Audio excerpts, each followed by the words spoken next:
this just war against the modern barbarians, the worst monsters on the planet. Thank you, Rishi, for coming here. Well, Prime Minister, thank you for your warm words and for welcoming me to Israel. I'm just sorry to be here in such terrible circumstances. In the last 2 weeks, this country has gone through something that no country, no people should have to endure, least of all Israel, which has lived through some of the most awful scenes, the spectre of violence and terrorism every day of its existence. And I want to share the deep condolences of the British people and stress that we absolutely support Israel's right to defend itself in line with international law, to go after Hamas, to take back hostages, deter further incursions, and to strengthen your security for the long term. Now, I know that you are taking every precaution to avoid harming civilians, in direct contrast to the terrorists of Hamas, which seek to put civilians in harm's way. But I also want to thank you for the support that your government has given to the families of British nationals caught up in this horror, including your efforts to release the hostages, secure their release. And I know that we will continue to cooperate, particularly with regard to the British nationals that are involved. Can I also say that we have seen the scenes over the past day that have shocked all of us, particularly at the hospital, and we mourn the loss of every innocent life, civilians of every faith, every nationality who have been killed. And we also recognise that the Palestinian people are victims of Hamas too.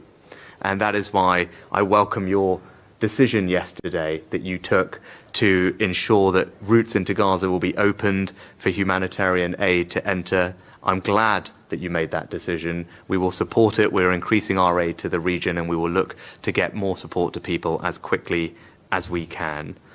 The last thing for me to close on is this. You describe this as Israel's darkest hour. Well, then it's for me to say I'm proud to stand here with you in Israel's darkest hour. As your friend, we will stand with you in solidarity. We will stand with your people, and we also want you to win. Now, I know that you are taking every precaution to avoid harming civilians, in direct contrast to the terrorists of Hamas. Yeah, I got a message. Rishi Sunak, you said that the UK stands with Israel.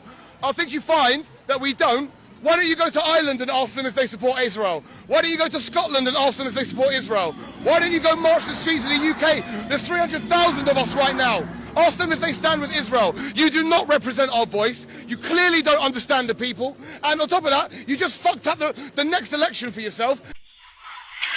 This is a democratic country.